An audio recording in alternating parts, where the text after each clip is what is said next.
कोई मकसद होता है। ये जो दोनों मर्डर हुए हैं उनके साथ कोई लड़ाई झगड़ा नहीं, कोई पैसे का लेन देन नहीं, कोई मनमुटाव नहीं। यहाँ तक कि ब्याह शादियों में हम उस समाज के मेरे भाइयों की चूल्हा नोंद करते थे, ब्याह शादियों में भी चूल्हा नोंद करते थे। फिर भी एक ऐसी नकारात्मक सोच समाज में उत्पन्न हुई जिसकी वजह से ये मर्डर हुए। हम प्रशासन को दुहाई दे देकर थक गए। कितनी बर्बरता से मेरी बेटी को मर्डर किया गया। सबसे पहले तो उसके सिर में लठ मारा गया। जैसे वो लठ मारने से गिरी, चुन्नी से उसका गला घोट कर उसकी हत्या कर दी गई। उसके बाद आधा एकड़ दूर गड्ढे में डाल दिया गया। कातिल वहां से फिर चला गया। फिर 6 बजे के बाद फिर कातिल आया, कुत्ते लेके आया है, रोटियां लेके आया, डेड बॉडी पर रोटियां डाली। जब कुत्तों ने रोटी खाकर डेड बॉडी को नहीं टच किया, उसके बाद बर्बरता से जो तेज धार हथियार था उससे उसको काटा गया। सिर में काटा, इधर काटा, कंधे पे मारा और पेट में मारा।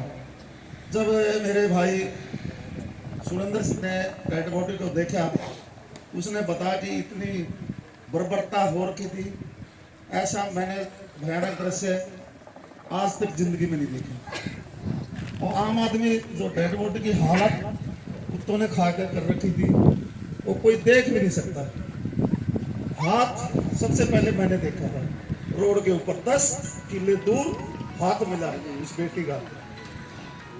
और भाई जयवीर की भी ऐसी ही बर्बरता से हत्या की गई। सिर में ईंट और खुरपी से वार किया। उसके बाद 60 के करीब सुए उसके घोपे गई। वो माइनर बच्चे को भी ट्रेनिंग दी उसने, एक ऐसे तू भी मार, आदमी मारना। ये नफरती गैंग कहां से उत्पन्न हुआ, किस हालात में इन्होंने ये नफरती गैंग उत्पन्न किया, हम प्रशासन से दुहाई लगा लगा कर थक गए। प्रशासन ने जिस आदमी को हमने इन्वेस्टिगेशन के लिए मांग की थी, अभी तक कोई इन्वेस्टिगेशन नहीं की।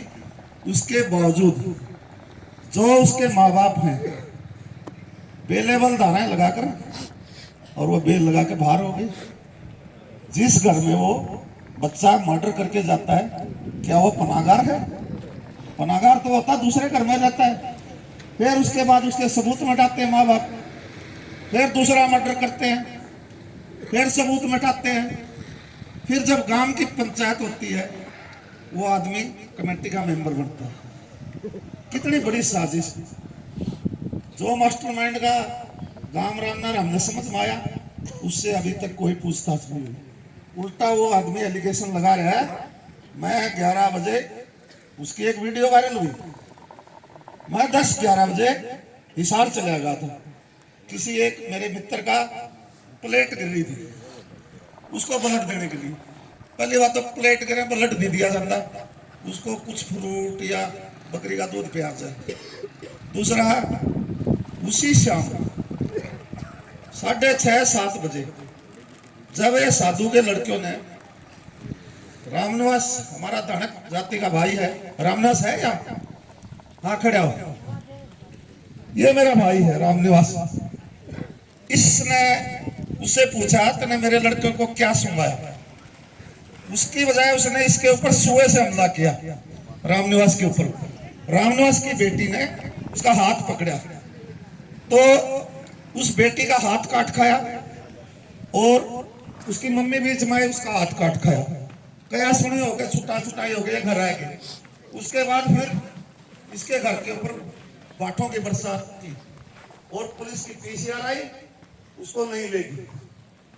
अगर जयवीर की मेडिकल रिपोर्ट आ जाती है, जयवीर का मर्डर 6:30 बजे हुआ है, तो इससे झगड़ा करने से पहले वो जयवीर का मर्डर कर चुके थे। अगर जयवीर का मर्डर 7:30-8 के बाद हुआ है, फिर उन्होंने इससे झगड़ा करने के बाद मर्डर किया। राजेश के साथ इसने फिर, तू यहाँ से चला जा, वहां मौजूद था ये राजेश जब इसके साथ झगड़ा हुआ, आप इससे पूछ सकते हो, वो वहां मौजूद था। सबकी सुई सही घूम रही है, पर प्रशासन ने अभी तक कोई कार्रवाई नहीं की। तो मैं मेरे सभी खाप सरदारी सारे हरियाणा की खाप सरदारी सभी ग्रामवासियों से अनुरोध करता हूँ, आप ज्यादा से ज्यादा संख्या में हमारे यहाँ पहुंचकर बूढ़ा लगाओ हमें समर्थन दें, नहीं तो ये नासूर लोग हर गांव में पनपेंगे, हर गांव में ऐसे मर्डर होंगे, फिर क्या करोगे आप? इससे पहले ही इनकी नकेल अभी डले ताकि आगे किसी निर्दोष आदमी की हत्या न हो। ये सारे मेरे हरियाणा और देशवासियों का सोचना होगा, हमारा सबर का बांध टूट चुका है। अगर अब भी आप अपना एकता का परिचय देकर इसको नहीं कुचल सकते तो फिर मैं तो यही कहूंगा, आगे जो मर्डर होता है वही प्रशासन के पास जाने की जरूरत नहीं, अपनी डेड बॉडी को उठाओ और दाग दे दो, दाग संस्कार कर दो। क्यों उसकी बेअदबी कराते हो? हमने सारी बातें रख दी प्रशासन के सामने, हमें कोई जस्टिस नहीं मिला। हम 5 दिन तक जोड़ को 6 दिन रिजोर्ट खाली करते रहे, शाम तक। सुबह 5 बजे से पहले हथियार मिल लिया। शाम को 5 बजे मैंने सरपंच साहब को गया, कुछ इनपुट मिला, बात करके पूछो, उसके बाद पता चलता है हथियार मिल गया। कहाँ मिला? घर में मिला। इतना बड़ा जोड़, कितना खर्चा लगा, कितने मेरे पशु 2000 के करीब प्यासे मरे, मखौल बना दिया हमारा। मेरी आत्मा रोई उस दिन।